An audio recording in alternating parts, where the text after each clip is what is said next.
अस्सलाम वालेकुम नाज़रीन, आप देख रहे हैं A1 टेलीविजन में प्रोग्राम कश्मीर डिबेट। मैं हूं आपका मेज़बान शहरियार अहमद। आज मेरे साथ स्टूडियो में मौजूद हैं मारूफ सहाफ़ी, तज़कियाकार, शायर, दानिश्वर, मुहक़्क़िक़ खालिद मजीद साहब, और स्काइप पर होंगे मारूफ सहाफ़ी, तज़कियाकार और कश्मीरी रहनुमा अल्ताफ़ वानी साहब। प्रोग्राम का आगाज़ करता हूँ मैं खालिद मजीद आपसे। गुज़िश्ता रोज़ प्रेस क्लब में एक तकरीब हुई। गुलाम नबी फ़ाई साहब अमेरिका से आए, मारूफ कश्मीरी स्कॉलर हैं, बहुत उन्होंने काम किया है कश्मीर की आज़ादी के लिए और कश्मीरी आवाम के लिए। हमारा प्रोग्राम चूँकि कश्मीर स्पेसिफिक है और इंडिया और कश्मीर के हवाले से हम बात करते हैं इस प्रोग्राम में। जो जुल्म सितम इंडिया में हो रहे हैं, ख़ास तौर पर मुसलमानों के साथ और ख़ास तौर पर कश्मीरी मुसलमानों के साथ।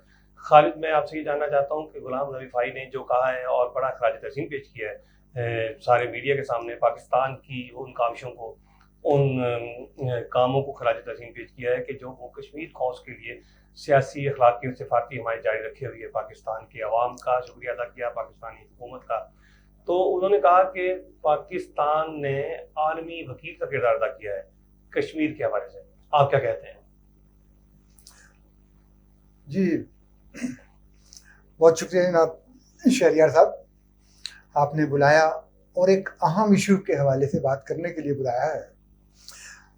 कल जब फ़ानी साहब प्रेस क्लब तशरीफ़ लाए तो इत्तफ़ाक़न पता चला, बहुत शॉर्ट टाइम में मैं पहुंच गया वहाँ पे।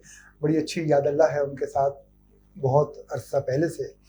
बहुत नफीस इंसान होने के साथ साथ जितना दुख, दर्द और कश्मीर की आज़ादी के लिए, उसकी हक़ के खुद इरादियत के हवाले से, जितना उनके साथ होने वाले मज़ालिम पर दुखी होने के हवाले से हमने फ़ानी साहब को देखा, पढ़ा, सुना या महसूस किया, बहुत कम लोगों में ये बात होती है। पाकिस्तान ने पिछले 75 साल से, जब थोड़ी सी इजाज़त दीजिएगा शहरियार साहब, कि 1948 में जब नाजायज़ कब्ज़ा कर लिया गया मकबूजा कश्मीर पे भारत की तरफ से, तो उस वक्त से लेके आज दिन तक जो मज़ालिम, जो जुल्म और सितम और जिस तरह कानून की धज्जियाँ वहाँ बिखेरी जा रही हैं, हर आने वाली हुकूमत जो वहाँ पे आकर वहाँ के सगासन पर बैठती है, वो उन मज़ालिम को आगे बढ़ाती है, कम नहीं करती। ये हमने देखा भी है, सुना भी है, पढ़ा भी है। लेकिन हैरान और परेशानी की हद तक ये जो हुकूमत बैठी है, पिछले दौर में भी और आज के दौर में भी, इन्होंने तो जुल्म सितम की इंतहा कर दी है। जिस कदर वहाँ पे इंसानियत सोज मज़ालिम ढाए जा रहे हैं, उन मज़ालिम को लफ्ज़ों में बयान नहीं किया जा सकता, उनको शेरों में नहीं ढाला जा सकता। उनके लिए ये सारे कागज़, कलम, किताब, ये चैनल सब बहुत ही बेमानी हो जाते हैं, क्योंकि वो जुल्म ये नहीं है कि जवान जहान को उठाया और जाके गोली मार दी। नहीं, आपको पता ही नहीं है कि आपके साथ क्या होने वाला है। आपको अंदाज़ा ही नहीं है कि किस वक्त किसको कब उठा के किसी अकूबत खाने में डाल दिया जाए, कब किसको उठा के किस वक्त ले जाकर उसको अपाज कर दिया जाए। और ये जो अगस्त 2019 से जिस काले कानून के तहत कश्मीर के साथ इतनी ज़्यादती की जा रही है कि वहाँ के किसी घर के बारे में हम वसूख से ये कह सकते हैं कि उस घर से कम एक शहीद ज़रूर निकला है। शहादत और उनका हौसला है जो उनको इस वक्त तक 75 साल से उस जालिम दुश्मन के सामने खड़े किए हुए हैं। आगे देखिए, तमाम तर हकूक सल्ब कर लिए गए हैं। बच्चे स्कूल, कॉलेज, यूनिवर्सिटी नहीं जा सकते। वहाँ का मुसलमान बिलखुसूस और वहाँ का बिलअमूम तमाम अक़लियत का नुमाइंदा, वो अपने मजहबी, अपने जो उसकी रिवायात हैं, जो उसकी रस्में हैं, वो अदा नहीं कर सकता। इतनी कानून की पामाली इस हद तक वहाँ पे सपाकी है। उसका अगला कदम मैं आपको बताऊं कि जो मोदी सरकार के नापाक और घिनौने किरदार को आप यूं भी देख लें कि उन्होंने अभी जो ताज़ा वारदात की है, वहाँ के मासूम مظلوم اور نہتے کشمیریوں کے ساتھ وہ یہ کیا ہے کہ نان کشمیریوں کو کہیں نہ کہیں سے یا جہاں سے بھی چاہا اٹھا کے کشمیر میں ان کو املاک دینی شروع کر دی ہے. ان کو وہاں کی نیشنلٹی کہہ لیں آپ, وہاں کی ان کو سکونت دے رہے ہیں کہ وہ وہاں پہ رہ لیں. ان کو اقلیت میں ثابت کرنے کے لیے کہ الیکشن میں آپ کی بات بالکل درست ہے خالد مجید, کہ اقلیت شو کرنے کے لیے جو کہ اکثریت میں ہے وہاں کا مسلمان, مختلف علاقوں میں جموں میں لداخ میں ہندوؤں کو جا کے بسایا جا رہا ہے. میں والد صاحب کی طرف آؤں گا. والد صاحب, جیسا کہ خالد مجید نے کہا کہ وہ ظلم و ستم بہت زیادہ ہے وہاں پر, اور یہ سب سے بڑا یہ جو خدشہ اور یہ جو خوف کہ ہمارے ساتھ اگلے ہی لمحے کیا ہونے جا رہا ہے, اس نے ان کو دماغی طور پر بہت ہی, میں سمجھتا ہوں کہ ڈیمیج کیا ہے اس نسل کو. کیونکہ وہ لوگ جو ہیں کشمیری جو ہیں وہ اپنے فنکشن میں, شادی بیاہ میں اور دوسرے ایونٹ میں دل کی بات نہیں کر سکتے, اپنے حقوق کی بات نہیں کر سکتے کہ انہیں کسی وقت بھی کہیں سے بھی ایجنسیاں آ کے جو ہے اٹھا لیں گی اور سیج ایسا آپریشن شروع ہو جائے گا. پھر ان کو انسانی بنیادی حقوق کی ہم دیکھتے ہیں کہ بالکل آزادی نہیں ہے. جنازے تک نہیں پڑھنے دیے گئے ان کے جو معروف رہنما کشمیریوں کے جو وہاں شہید ہوئے, ان کو جنازے تک پڑھنے کی اجازت نہیں ملی کشمیریوں کو.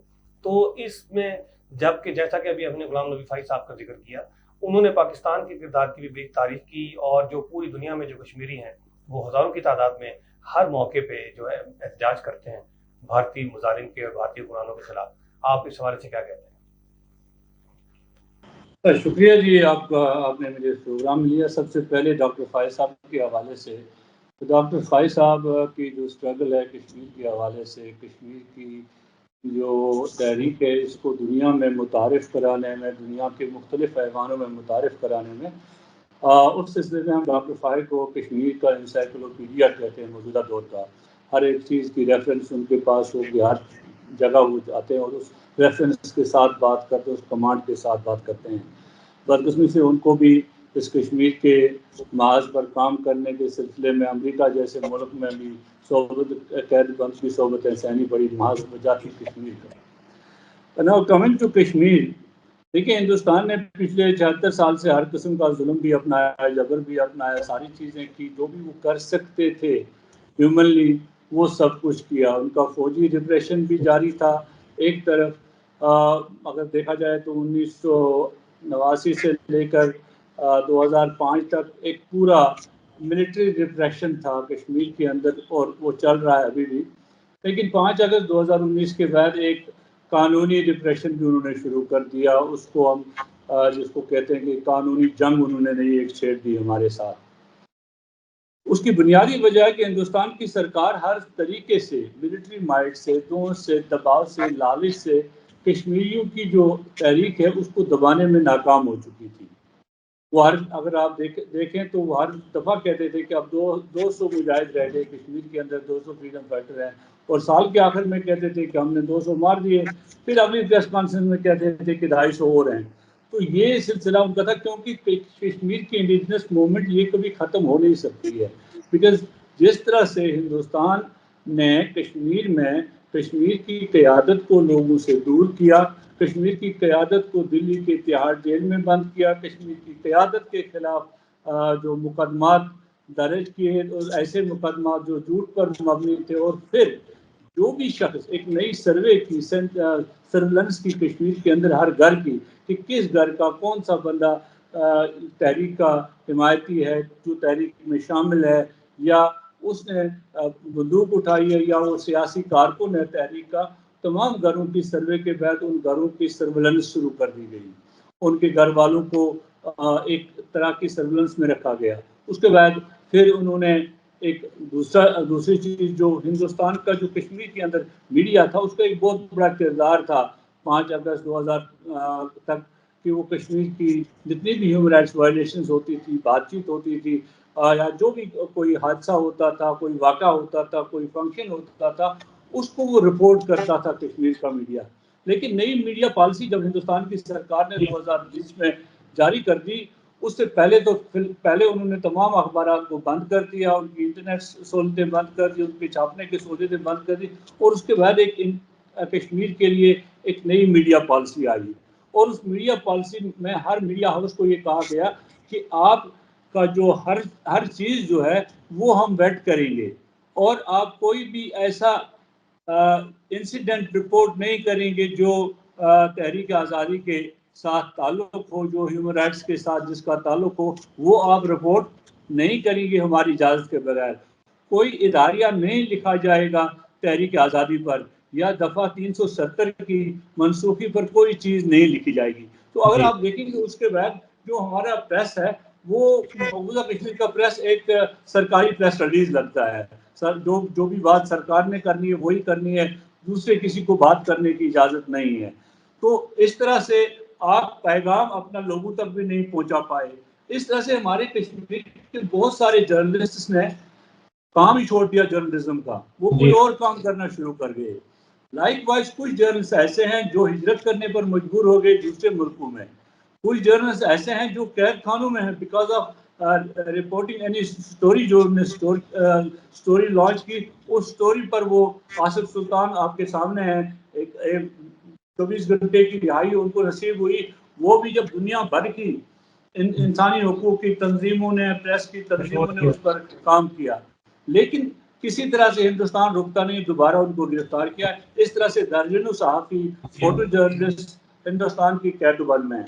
लेकिन वहाँ दूसरी तरफ कश्मीरी सहाफ़ियों की एक खेप ऐसी है जिसने अपनी ज़िंदगी को ख़तरे में डालकर बैनुल-अक़वामी प्रेस को खबरें देकर, बैनुल-अक़वामी एजेंसी को खबरें देकर हिंदुस्तान के इन जो भी चीरादस्तियाँ हैं उनसे पर्दा फाश कर दिया। यही वजह है कि उन जर्नलिस्ट को दुनिया ने बड़े बड़े अलकाबात और इनामात से नवाजा। और आप देख लें कि इससे एक दूसरी राह कश्मीरियों ने निकाली। आपने देखा होगा 2019 के बाद guardian, New York times, Washington post, जो दूसरे बड़े अखबार हैं, अरब न्यूज़, खलीज टाइम्स, उसमें कश्मीर से मुतल्लिक बड़े बड़े मज़ामीन, इदारे और ख़बरें आई। वो सारी खबरें कश्मीरी सहाफ़ियों ने लिखी, उन्हें मकबूजा कश्मीर के सहाफ़ियों ने, जो भी दुनिया चले गए, उनने अपने आप को इस काबिल बनाया था कि उन्होंने बड़े अखबारों में काम किया और वहाँ से ये इदारे छापे। तो हिंदुस्तान की सरकार और बौखला गई, और फिर हिंदुस्तान की सरकार ने उनके जो पासपोर्ट्स हैं वो जब्त किए गए, वो कैंसिल कर दिए गए। ये एक तरफ। दूसरी तरफ कश्मीर में जो तलबा हैं, जो बाकी लोग हैं, मोर देन 38% स्कूल जो हैं वो प्ले ग्राउंड शेयर करते हैं या दीवार शेयर करते हैं फौजी कैंप के साथ। ऐसे ही 32% स्कूल ऐसे हैं जिनको ऑक्यूपाई किया था हिंदुस्तान की आर्मी ने मुख्तलिफ जगहों पर, जिस वजह से एक ड्रॉप आउट का सिलसिला भी शुरू हुआ, खासकर जो फीमेल स्टूडेंट्स थे उसमें, क्योंकि एवरी टाइम उन्हें ये खर्चा होता है कि ITC को। जी बहुत शुक्रिया। मैं आऊँगा खालिद साहब आप आपकी तरफ कि आप ये देखिए, जैसा कि वानी साहब ने कहा कि यहाँ पे इतना जुल्म सितम हो रहा है, इंसानी हुकूक की पामाली हो रही है, वहाँ के सहाफ़ी भी जो हैं बिल्कुल महफूज नहीं है, बैनुल-अक़वामी इदारों के सहाफ़ी भी वहाँ पे महफूज नहीं हैं, उनको भी मुख्तलिफ तरह से हरासा किया जाता है। तो फिर आम शहरी की वहाँ क्या हैसियत रह जाती है कश्मीरी की? बस आपसे 2 मिनट मैं जवाब चाहूँगा कि जो अब इलेक्शन होने जा रहे हैं, तो भारत में जो इलेक्शन हो रहे हैं, पहला मरला उसका हो चुका है। उसके बाद आप, क्योंकि ये 5 अगस्त 2019 को जो इसकी आइनी और रियासती की खुसूसी हैसियत जो मकबूजा कश्मीर की ख़त्म की गई है, उसके बाद भारतीय आइन के मुताबिक जो इलेक्शन होंगे उसमें आप जो है हम लोग कश्मीरियों का क्या मुस्तकबिल देखते हैं भारत में? बात ये है शहरियार साहब, अभी जो बात हो रही थी सहाफ़ियों के हवाले से, तो उसमें मैं ये गुजारिश करना चाहूँगा कि ये सबसे बड़ा उनका जो एक ड्रामा है वो ये है कि अव्वल तो वो गैर जानिबदार सहाफ़ी को वहाँ पहुँचने ही नहीं देते। कश्मीर में उन लोगों को लाया जाता है, ये वो लोग होते हैं जो उनके मनपसंद होते हैं, उन लोगों को वहाँ लेके जाते हैं कि जिन लोगों को वो उन्हें सारे कश्मीर दिखाना होता है कि कश्मीर की क्या सूरत हाल है। ये वो कश्मीर दिखाते हैं जो सब अच्छा है की बात है। चाहिए तो ये कि गैर जानिबदार सहाफ़ियों का डेलीगेशन लेके जाए ना, वहाँ पे रोती सिसकती बिलकती जिंदगी दिखाएं लोगों को, ऐसा नहीं करने देते। क्यों कि अगर ये करेंगे तो पूरी महज़िब दुनिया के सामने भारत का घिनौना चेहरा नजर आएगा। जी बहुत शुक्रिया नाज़रीन, एक मुख्तसर वक्फा लेंगे, वक्फे के बाद दोबारा हाजिर होते हैं।